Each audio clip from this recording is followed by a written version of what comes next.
Good morning sun city, मैं हूं son of the city, बोले तो आरजे राहुल। 92.7 बिग एफएम यानी जोधपुर के नंबर 1 रेडियो स्टेशन पर रोजाना सुबह 8 से 11 बजे तक मुखातिब होता हूं आपसे बिग चाय शो लेकर। लेकिन रविवार जब होती है आपसे मुलाकात, शो होता है बिग स्पॉटलाइट, जहां एक ऐसी शख्सियत से आपको रूबरू करवाता हूं जो हमारे जोधपुर के ही हैं। उनकी अब तक की लाइफ की जो जर्नी है, वो जो काम करते हैं, वो हमारे लिए इंस्पिरेशनल, मोटिवेशनल तो है ही। बहुत सी चीज़ें हम सीख सकते हैं, जान सकते हैं उनसे। आज जो मेरे साथ मेहमान आप देख पा रहे हैं, हालांकि किसी तारुफ की उन्हें ज़रूरत नहीं है और अपनी एक अलग पहचान रखती हैं। उन बच्चों के लिए ख़ास तौर पर आप काम करती हैं जो कि कैंसर से पीड़ित हैं, कैंसर के पेशेंट हैं। लेकिन जैसा हम कहते हैं ना, धुन बदल के तो देखो, तो आपने अपने इन प्रयासों की भी धुन बदली है। सबसे पहले तो मैं चाहूँगा कि आप अपना तारुफ हमारे दर्शकों से, श्रोताओं से करवा दें। नमस्कार, मैं Himanshi Gehlot inventive helping hand society से। मेरा जन्म जोधपुर ही हुआ है, बॉर्न बॉटअप, मेरी पढ़ाई सब कुछ यहीं से हुई है और सभी को पता है कि मेरी शादी भी जोधपुर के ही खानदान से ऐसे हुई है। तो जोधपुर से एक अलग ही लगाव है और जो जोधपुर वासी होता है वो जोधपुर को कहीं भी चला जाए छोड़ नहीं सकता है। जोधपुरी मींस ऑलवेज जोधपुर। या ऑफ कोर्स, और स्पेशली यहाँ के समोसे और मिर्ची बड़ा। या बहुत से लोग तो आपका नाम सुनकर ही पहचान गए होंगे, हमारे साथ देखकर ही पहचान गए होंगे। सीएम साहब की पुत्र वधू होना, वैभव गहलोत सर की वाइफ होना, ये तो एक पहचान है ही। लेकिन मैं पर्सनली आपसे जानना चाहूँ, क्या मायने रखता है इससे भी ज़्यादा एक सोशल एक्टिविस्ट के तौर पर आपको लोग जाने? जी ज़रूर, क्योंकि एज गहलोत साहब की चीफ मिनिस्टर की डॉटर इन लॉ, तो वो तो नेचुरली वो एक है ही जो कभी नहीं हटेगा। पर अगर मुझे लोग जाने उससे ज़्यादा कि मैं एक सोशल वर्क करने में ज़्यादा इंटरेस्टेड रहती हूँ और उससे मेरी ज़्यादा पहचान हो, तो मुझे ज़्यादा खुशी होगी। राइट। मैंने शुरुआत में इस बात का जिक्र किया कि अपनी एक अलग पहचान रखती हैं, कैंसर पेशेंट्स के लिए काम करें, हम उस बारे में बात करेंगे। लेकिन थोड़ा आपके बारे में जानना चाहूँगा, बचपन के बारे में। आपने कहाँ पढ़ाई की, क्या पढ़ाई की एंड ऑल? मैं सबसे पहले तो सेंट पैट्रिक्स में पढ़ी थी। पेरेंट्स का ट्रांसफरेबल जॉब था तो मैंने काफ़ी स्कूल्स बदली हैं, बट लास्ट मेरा 12th मनिहार, सोहन लाल मनिहार स्कूल से हुआ था। उसके बाद मैं KN कॉलेज से ग्रेजुएशन हुआ। ग्रेजुएशन में करते करते मेरी शादी फिक्स हो गई थी और मैं जयपुर शिफ्ट हो गई थी।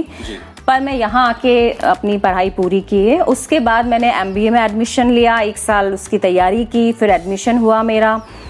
वो करने के बाद में मैंने उसके बाद सडनली मुझे रियलाइज़ हुआ कि मुझे कुछ अलग करना है। और स्पेशली मैं एक मेंटल रिटायर्ड बच्चे से मिली थी, तो उसने मुझे बहुत अंदर से झकझोर दिया था, जो 2016 में हुआ था मेरे साथ। तो मुझे लगा था कुछ करना है इनके लिए और वाकई दिल से करना है। करना है तो करना है, वरना कुछ करना ही नहीं, लाइक। तो मैंने उसके बाद से साइकोलॉजी, जो मेरा स्टार्टिंग से एक ख्वाब था कि मैं करूं, इसमें पढ़ाई में इंटरेस्ट भी था, मैंने उससे मास्टर्स किया। फिर मैंने काउंसलिंग का 1 ईयर डिप्लोमा कोर्स किया जोधपुर यूनिवर्सिटी से। उसके बाद मैंने एडवांस चाइल्ड साइकोलॉजी में भी एक जो हमारे जोधपुर में ही एक कोर्स है उससे किया, ताकि कि मेंटल रिटायर्ड बच्चों पे एक ट्रीटमेंट हो सके, पर वो किसी वजह से मेरा रह गया। और अब मैं काउंसलिंग करती हूँ मेंटल रिटायर्ड बच्चों पे, उनके पेरेंट्स पे, एज अ पेरेंटिंग, कि हाउ टू हैंडल देम। और ये मेरा फ्री ऑफ कॉस्ट NGO की तरफ से, हम 2-3 फ्रेंड्स मिलके जो साइकोलॉजिस्ट हैं काम कर रहे हैं। पढ़ाई की तरफ कुछ ज़्यादा लगाव नहीं है, झुकाव नहीं? हाँ, मैं एक एक्चुअली एक कहेंगे कि पढ़े लिखे फैमिली से हूँ, जहाँ पढ़ाई का कुछ ज़्यादा ही आप देखेंगे। हाँ, नाना जी मेरे लेक्चरर थे, मदर डॉक्टर हैं, घर में IAS ऑफिसर हैं, मेरे फादर भी जॉब में हैं। तो एक अलग रहता है इन लोगों का कि हाँ, you have to do something better and good with your education. और उसके साथ, पढ़ाई के साथ साथ जो आपने बच्चों के लिए किया, मेंटली रिटायर्ड बच्चों के लिए जो आपने किया, और वहाँ से धुन बदली और आपने कैंसर से जो पीड़ित बच्चे हैं उनके लिए काम करना शुरू किया। ये शुरुआत कैसे हुई? ये ऐसे हुई कि कैंसर, हम हर बीमारी का एक ट्रीटमेंट देते हैं। हम कैंसर हुआ या कोई भी बीमारी, उसके ट्रीटमेंट्स हैं, पर साइकोलॉजी ये एक ऐसा सब्जेक्ट है जो आपके ब्रेन में होता है। जो शायद किसी को दिखता नहीं है। मेरे ब्रेन में क्या चल रहा है वो दिखेगा नहीं। आपकी पर्सनालिटी को ये पूरे ढंग से चेंज कर सकता है। आपका एक रात का ख्वाब आपके अगले दिन को बदल सकता है। तो ये साइकोलॉजी होती है। किसी ने इस तरफ ध्यान नहीं दिया कि जिस बच्ची का, जिस महिला का, किसी लड़के का भी कीमो के बाद अचानक से अगली रात जब वो सुबह उठता है तो उसके बालों में गुच्छा होता है, और वो टाइम वो जब कांच में देखता है तो उस पर क्या बीतती है। और ये वो घर वाले नहीं देख सकते हैं, या डॉक्टर्स तो सोचेंगे भी नहीं, क्योंकि उनकी मोटिव रहता है कि एक बार ट्रीटमेंट हो जाए इसकी कैंसर ठीक हो जाए। पर वो अंदर ही अंदर अपने सर को ढक के रखेगा, घर के बाहर जाना बंद कर देगा, तो वो अपने उससे लड़ेगा कैसे? वो कॉन्फिडेंस उसमें है ही नहीं कि उससे जंग लड़ी जाए। हम उससे वो कॉन्फिडेंस देते हैं और फिर वो कॉन्फिडेंटली उस जंग अपनी जीत सकता है। वाह। और मुझे लगता है सबसे ज़्यादा उस ट्रीटमेंट के साथ वो कॉन्फिडेंस तो चाहिए। कॉन्फिडेंस तो आप में हर चीज़ में होना चाहिए। मतलब मुझे लगता है कि कॉन्फिडेंस वो चीज़ है कि अगर आपने बेढंगे कपड़े पहने हैं और आप कॉन्फिडेंस से वॉक कर रहे हैं तो लोग कहेंगे कि दिस इज स्टाइल। क्या बात है, this is style, this is confidence. वो अगर आपकी पर्सनालिटी में है तो आप कुछ भी कहें या कुछ भी करें, लोग आपको नोटिस करेंगे ही करेंगे। अगर आप में कॉन्फिडेंस ही नहीं है आपकी पर्सनालिटी में, तो कहीं ना कहीं आप दबके रहते हैं और अपनी इच्छाओं को मारते हैं, और ये हर बच्चे पे लागू होता है। तो पेरेंट्स को मैं पेरेंटिंग में यही कहती हूँ कि बच्चा कॉन्फिडेंट होना बहुत ज़रूरी है, वो दबना नहीं चाहिए। वो कहीं ना कहीं कॉन्फिडेंस आपके प्रयासों से उन्हें मिल रहा है, तो मैं उसके लिए भी आपको साधुवाद देना चाहूँगा, शुक्रिया अदा करना चाहूँगा। हमारे एनजीओ की शुरुआत कब हुई, क्या नाम है एनजीओ का, और हम क्या कर रहे हैं उस बारे में थोड़ा बात करना चाहूँगा आपसे। जब मैं मास्टर्स कर रही थी तभी मुझे ख्याल आया कि अगर मुझे काम करना है तो उसके दो तरीके हो सकते हैं।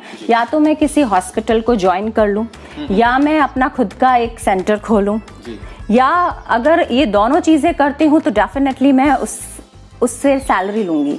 पर मुझे ये चीज़ सैलरी का ज़रूरत नहीं था, तो उसका एक ही रास्ता था कि मैं एनजीओ खोलूँ, ना कि किसी हॉस्पिटल को ज्वाइन करूँ या अपना कोई सेंटर खोलूँ। एनजीओ एक ऐसा तरीका होता है जहाँ मैं डायरेक्ट लोगों को फ्री ऑफ कॉस्ट अपनी फैसिलिटीज़ दे सकती हूँ, और इसलिए मैंने उसको 2018 में अपने एनजीओ को रजिस्टर्ड किया, और करते ही मैंने दिसंबर में अपना फर्स्ट प्रोग्राम मेंटल रिटायर्ड बच्चों पे किया था। और बच्चों को विग डोनेशन का जो काम है, हेयर डोनेशन, एक ऐसा पहलू है जिसका हमने जिक्र किया कि उन्हें वो कॉन्फिडेंस देता है। उन्हें वो भी आम इंसान है, शायद वो आम इंसान का कॉन्फिडेंस उन्हें देता है। और इसके लिए जिस तरह से आप प्रयास कर रहे हैं, हालांकि एक बात ऐसी है जो अनछुई है, जो मैं चाहूँगा कि आप ज़रूर हमारे श्रोताओं के साथ शेयर करें कि वो बाल उन तक पहुँचते कैसे हैं आपके प्रयासों से, और वो फीलिंग जब उन्हें वो विग आप पहनाते हैं तो क्या महसूस होता है अंदर उनके चेहरे की वो खुशी देखकर? आप अभी बोल रहे हैं और वो गूज बम्स ऐसे लग रहा है, क्योंकि हम लोग इसमें बच्चों से ही हेयर डोनेशन लेते हैं, जो कि 12 इंच होना बहुत ज़रूरी है। क्योंकि कई लड़कियों को बालों से बहुत होता है, वो कहती हैं आप 5 ले लें, 7 ले लें, 10 ले लें, 12 इज बिग। 12 अगर कहेंगे तो मेरा इतना हो जाएगा, मेरे खुद के 12 इंच लंबे नहीं है। 12 इंच इसलिए क्योंकि 4 इंच बाल विग की विविंग में जाते हैं। अच्छा। तो पीछे आपके बचेगा क्या, वो आप मेजर करें। अब आप अगर मुझे जितने लंबे बाल देंगे मैं उतनी ही खूबसूरत विग बनवा पाऊंगी। इसलिए मेरा रहता है बच्चियों को ज़्यादा कि बाल आप ज़्यादा से ज़्यादा दें। लड़कियों की बालों की ग्रोथ ज़्यादा होती है, जो बच्चियां छोटी होती हैं। हमारी उम्र में आते आते धीरे धीरे बालों की ग्रोथ 1 साल 2 साल लग जाते हैं। बच्चियों के जल्दी होते तो इसका लालच ना करें, ज़्यादा से ज़्यादा डोनेशन दें अपने बालों का। और वो बालों को लेकर के हम लोग विग बनवाते हैं। विग बालों से ही क्यों बनवाते हैं, हम उनसे परचेज कर सकते हैं। वो इसलिए कि बालों की वजह से हमको वो विग का कॉस्ट कम पड़ता है। Otherwise it will 55,000 and above. Yes, तो अगर हम उन्हें बाल दे देते हैं तो हमें सिर्फ विविंग कॉस्ट पे करना है। तो मेरे लिए वो काम करना थोड़ा सस्ता हो जाता है और मैं उससे लंबे टाइम तक कर सकूं। तो ये एक टेक्निक निकाला था जो कई दूसरी संस्थान भी करती हैं, पर वो विग नहीं ला पाती हैं। पर मेरा कोशिश था कि मैं विग ला पाऊँ बच्चों के लिए। और इसमें एक स्पेशल है, जिन बच्चों ने बाल दिए हैं मैं उन्हीं के हाथों से विग पहनाती हूँ, ताकि कि वो अगली बार दौड़ के वापस बाल देने जरूर आए। क्या बात है। शायद ये प्रयास और ये शुरुआत जो है वो आपके एनजीओ के नाम को भी रिफ्लेक्ट करती है, इन्वेंटिव हेल्पिंग हैंड सोसाइटी, इस नाम के पीछे भी कोई खास वजह? या जब हम सभी को आई डोंट नो पता है या नहीं पता, मेरी कुछ स्कूल की फ्रेंड्स जो हैं, क्योंकि मैं उन्हीं के साथ सिंपल वे में और बहुत ही छोटे तरीके से एक सिंपल से एनजीओ को बनाना चाहती थी, इसलिए ये ट्रस्ट आप अपनी स्कूल फ्रेंड्स के साथ ही कर सकते हैं जिनके साथ आपने बचपन बिताया है। तो उन्हीं के साथ हमने अपना एनजीओ रजिस्टर्ड किया। तो जब हम करके जब जैसे ही उसमें आया कि अब नाम क्या रखें, सब ने सजेस्ट किया ये लाइक मुझे था कि कुछ अलग करना है। तो इन्वेंटिव वर्ड इज इन्वेंट करना, नई चीज़ को इन्वेंट करना, नए ढंग से किसी चीज़ को इन्वेंट करते हुए उसको मदद करना, मदद के हाथ बनना। तो इन्वेंटिव हेल्पिंग हैंड। क्या बात, इट्स एक्चुअली क्रिएटिव। और काम को इतना सराहा जा रहा है कि आज न सिर्फ हमारे जोधपुर, न सिर्फ राजस्थान, बल्कि देश के अलग अलग हिस्सों से ये मदद पहुंच रही है। बच्चियां हेड डोनेट कर रही हैं और कुरियर आता है आपके पास, राइट? सो मतलब कहाँ से बच्चियों को पता चल रहा है और वो भेज रही हैं। मैं उस मदद के बारे में भी डेफिनेटली बात करना चाहूँगा कि किस तरह से वो हेड डोनेट कर रहे हैं और आप तक कैसे पहुँचता है। मैंने पहले मैं इतना फेसबुक और इंस्टा पे और सोशल नहीं थी, बट मुझे किसी ने कहा कि आपको अपने काम को और लोगों से चाहिए है बताना है, तो आपको इस प्लेटफॉर्म को यूज़ करना पड़ेगा। पर्सनली मुझे टाइम वेस्टिंग लगता है बट मैंने किया। और जब मैंने इंस्टाग्राम पे अपना डाला और फेसबुक पे एनजीओ को रजिस्टर, एनजीओ के नाम से ही इन्वेंटिव हेल्पिंग हैंड से फेसबुक पे पेज है किया, तो इंस्टाग्राम पे मेरी फोटोग्राफ को देख के पूरे ऑल ओवर इंडिया की गर्ल्स ने, स्पेशली मैं बहुत सरप्राइज हूँ, कश्मीर की लड़कियों ने मुझे कुरियर भेजा packet, and they have beautiful hairs, क्योंकि वहाँ का वेदर और उनको बहुत सपोर्ट करता है। मैं बहुत सरप्राइज थी कि कश्मीर तक मेरी न्यूज़ अगर गई है और उन्होंने कहा कि हम आपको कुरियर लगाना चाहते हैं तो क्या एड्रेस पे दें बात। फिर मैंने अपना ऑनलाइन इंस्टा पे मैं अपना एड्रेस शेयर करती हूँ और वो मेरे को कुरियर लगाते हैं। अमेजिंग। एक मैं चाहूँगा आपसे वो वाकया भी आप शेयर करें कि इतनी इंस्पायर होती हैं बच्चियां आपसे, आपके काम से, कि एक लड़की ने तो अपने बाल बिल्कुल पूरी तरह से बाल्ड होके आपको वो डोनेट किया, राइट? तो वो कहाँ से है बच्ची और ये पूरा वाकया चाहूँगा शेयर करें। एक इंस्टा पे ही एक बच्ची के पेरेंट ने मुझे मैसेज किया, तो उन्होंने कहा हमारी डॉटर ने आपके लिए बाल पूरी ही वो बॉल्ड हो गई है, और हम उसके बाल वाकई 17 इंचेस बहुत लंबे थे और मुझे पता भी नहीं था, उसने मुझसे कांटेक्ट भी नहीं किया। और उसके पेरेंट्स शिकायत के वे में कह रहे थे कि इसने सारे ही ये करने का डिसीजन लिया है। मैंने कहा अगर बॉल होने से पहले अगर मुझसे वो बात करती, मैं उसको काउंसलिंग करती कि पेरेंट्स से एटलीस्ट रजामंदी लेके आप करें, और आपके तो इतने खूबसूरत और लंबे बाल हैं, इतना ज़रूरत नहीं है। पर वो इतनी इंस्पायर हो गई कि उसने सारे बाल अपने दे दिए मुझे। सुपर।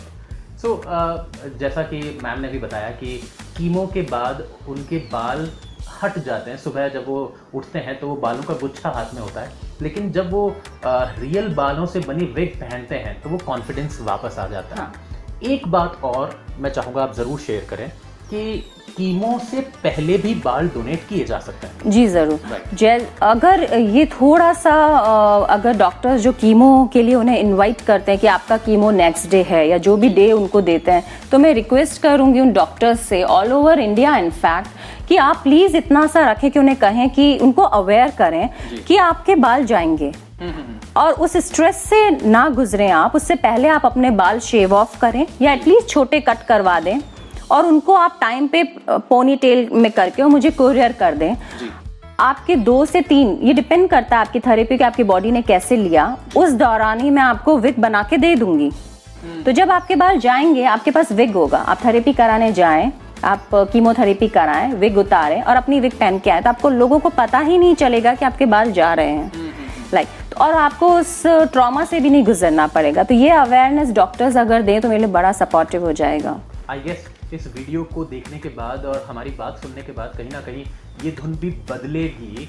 और मैं हमारे श्रोताओं को एक और बात यहाँ पर बताना चाहूँगा, हमारे दर्शकों को, कि हिमांशी गहलोत जी जो एनजीओ रन कर रही हैं, she is doing everything by herself only. किसी की मदद नहीं है, कोई फाइनेंशियल सपोर्ट नहीं है, इनफैक्ट वो सपोर्ट लेना चाहती भी नहीं है। हाँ। और अपने दम पर, अपने बलबूते पर कर रहे हैं। आप सपोर्ट कर सकते हैं सिर्फ अपना हेयर डोनेट करके, राइट। और शुरुआत में इनफैक्ट शायद ये सुनने में थोड़ा अजीब लगेगा, लेकिन एक अच्छे प्रयास की तरफ आप जब बढ़ते हैं तो बहुत से लोग टकराते हैं, कुछ अच्छे कुछ बुरे। तो इस प्रयास में भी कुछ बुरे लोग भी टकराए, और एक चीटिंग जो आपके साथ हुई हेयर डोनेशन का, ये पूरा जो प्रोसेस है, इसमें मैं चाहूँगा कि उसके बारे में भी थोड़ी हम बात करें। मेरा काम बेसिकली हमारे एनजीओ में हम लोग काउंसलिंग का और मेंटल रिटायर्ड बच्चों को ट्रेनिंग देने का करते हैं। तो इस दौरान मैं खुद एक एनजीओ के कांटेक्ट में आई जिन्होंने कहा हम हेयर डोनेशन लेते हैं। तो मैंने और मेरी डॉटर ने अपने हेयर डोनेट किया। तो उसके बाद मेरा ऑब्वियस सी बात है कि अगर मैंने डोनेट किया तो न्यूज़पेपर वालों ने उस न्यूज़ को और मेरी डॉटर की न्यूज़ को कवर किया। उसके बाद इस न्यूज़ को देखने के बाद मेरे पास डोनेशंस आने लगे कि आपने इनको किया है तो डेफिनेटली सही होगा। वहाँ मुझे क्लिक किया कि अगर लोग इस बात पे ट्रस्ट कर रहे हैं तो मुझे एटलीस्ट पता करना चाहिए कि बाल वाकई विग बन के आए भी हैं या नहीं। तो मैंने जब उनसे पूछा कि विग आया है या नहीं, आप किसको देते हैं, at least show me some pictures. तो बॉम्बे उनके ऑफिस में और सब में हम लोगों ने कांटेक्ट किया, उन्होंने हमें रिप्लाई नहीं किया। जब मैंने एक दो एनजीओज में पूछा तो दे डिनाई कि 7 इंचेस के बाल से विग बन ही नहीं सकता है, और वो वहाँ पे 7 इंचेस बाल मांगे जाते थे। इनफैक्ट मैंने खुद 7 इंचेस बाल दिए। वहाँ मुझे क्लिक हो गया कि एक चिटिंग हुआ है, और वो एक मेरी ईगो में आ गया कि मुझे मेरी वजह से जिन बच्चियों ने बाल दिए हैं तो एक धोखा हुआ है, और अब मुझे ये विग लाना है। तो वहाँ से मैंने एक नया कहेंगे नई राह चुनी, और मैं ये विग डोनेशन में इन्वॉल्व हुई। सुपर। तो हालांकि बहुत सारी बातें हैं, मुझे लगता है कि एक शो कम पड़ जाएगा उन तमाम चीज़ों पर बात करने के लिए, लेकिन एक फिर मैं ज़रूर बात करना चाहूँगा इस पर कि जो दर्शक आपको देख रहे हैं, हमारे जोधपुर शहरवासी ख़ास तौर पर हमारे श्रोता जो आपको सुन रहे हैं, उन्हें क्या संदेश देना चाहेंगे, क्या कहना चाहेंगे आप? अभी आपने एक क्वेश्चन किया कि आप अकेली हैं और विदाउट एनी हेल्प आप हेल्प कर रही हैं। मेरा मानना है कि अगर सच में आप किसी की मदद करना चाहते हैं तो कोई भी इंसान, कोई भी बच्चा उसे बिना मदद के अपनी आत्मा के साथ कहीं भी शुरुआत कर सकता है। आपको मदद करने के लिए किसी और की मदद लेने की ज़रूरत नहीं है। अगर वाकई मदद करने की भावना है सिर्फ तो ही आप बस चल दीजिए। ईश्वर सच्चे दिल के काम को ज़रूर रास्ता दिखाता है, और धीरे धीरे रास्ते खुलते जाते हैं। बस आपका दिल साफ होना चाहिए। बहुत सुंदर। कहते हैं कि मदद और मुस्कान दो ऐसे इत्र हैं, इन्हें जितना दूसरों पर आप छिड़केंगे उतने खुद महकेंगे। सो बहुत शुक्रिया हिमांशी जी, आपने बातचीत के लिए समय निकाला। आप जिस तरह से काम कर रही हैं, ट्रस्ट में आज ये वीडियो देखने के बाद शायद धुन बदलेगी। बहुत से लोग इस बारे में सोचेंगे, और वो चीटिंग जो होती है ना, आज आपने उस बात पर अगर गौर किया हो तो कहीं आपके साथ ऐसा ना हो कि हेयर डोनेशन का आपको कोई कहे 7 इंचेस बालों से विग करने की बात हो और वो हो ही ना। डू इट, बट थोड़ा सा उस बारे में सोच कर समझ के। पर्सनली मेरा ऐसा मानना है कि हिमांशी गहलोत जी जो शख्सियत हैं, अगर आप एक कदम बढ़ाएं तो शायद मदद के 1000 हाथ आपकी तरफ बढ़ेंगे, क्योंकि आपके नाम के साथ सीएम सर की पुत्र वधू होना जुड़ा है। लेकिन उन तमाम चीज़ों को आपने दरकिनार किया है और खुद अपनी एक पहचान बना रही है, अपने लेवल पर काम कर रही है। मैं इसके लिए आपको कॉन्ग्रेचुलेट करूंगा, बहुत शुक्रिया भी करना चाहूँगा, क्योंकि you being a role model, आप लोगों की मानसिकता की धुन बदलती हैं जब आप कुछ ऐसा कर रहे हैं। आपके लिए बेहद आसान है उस छवि से कुछ करना कि हाँ, तो उनकी मदद के लिए 1000 हाथ होंगे, लेकिन अपने लिए एक अपनी छवि बनाने का प्रयास करना और अपने जरिए अपने तरीके से काम करना, ये मायने रखता है, क्योंकि फिर राह थोड़ी मुश्किल हो जाती है, आसान नहीं रहती, पर चलने में मजा आता है। राइट। मंजिल जितना खूबसूरत उतना ही खूबसूरत ये सफर भी है। जी, बहुत शुक्रिया हिमांशी जी एक बार फिर। मैं धन्यवाद देती हूँ 92.7 FM का, एंड राहुल जी, आरजे राहुल, और जोधपुर वासियों का जो इनको सुनते हैं। इस वजह से आज ये मेरे को सुनाने के लिए आए हैं और मेरी डायरेक्ट आप तक कांटेक्ट हुआ है। इस प्लेटफॉर्म के लिए मैं आपकी आभारी रहूंगी। Thank you so much. बहुत शुक्रिया। बस आप ऐसे ही काम करते रहिए। बच्चों की वो जो दुआएं हैं, वो जो गूज बम्स आपने अभी शेयर किया, मुझे लगता है शायद इससे बेहतर दुनिया में कोई भी अनुभव नहीं है। जी, कोई भी अनुभव नहीं। तो एक बार फिर thank you so much. Ladies and gentleman, this is RJ Rahul signing off from now. आपसे मुलाकात करूंगा सोमवार को सुबह 8 बजे बिग चाय शो पर, ओनली ऑन 92.7 बिग एफएम। इस बीच जब भी आप अपने नजदीकी सोशल मीडिया प्लेटफॉर्म्स पर आए, बोले तो फेसबुक या इंस्टाग्राम पर RJ Rahul, that is RJ space RAHULL नाम से मुझे सर्च कर सकते हैं। साथ ही साथ इन्वेंटिंग हेल्पिंग हेड सोसाइटी को भी आप फेसबुक और इंस्टा पे सर्च कर सकते हैं, वहाँ उन्हें फॉलो कर सकते हैं। कोई सवाल हो जहन में, आप मदद की पेशकश करना चाहें तो आप वहाँ पर अपना इनबॉक्स कर सकते हैं और डेफिनेटली आप इस बेहतरीन मुहिम का हिस्सा भी बन सकते हैं। एक बार फिर बहुत शुक्रिया। जी, thank you. Thank you so much.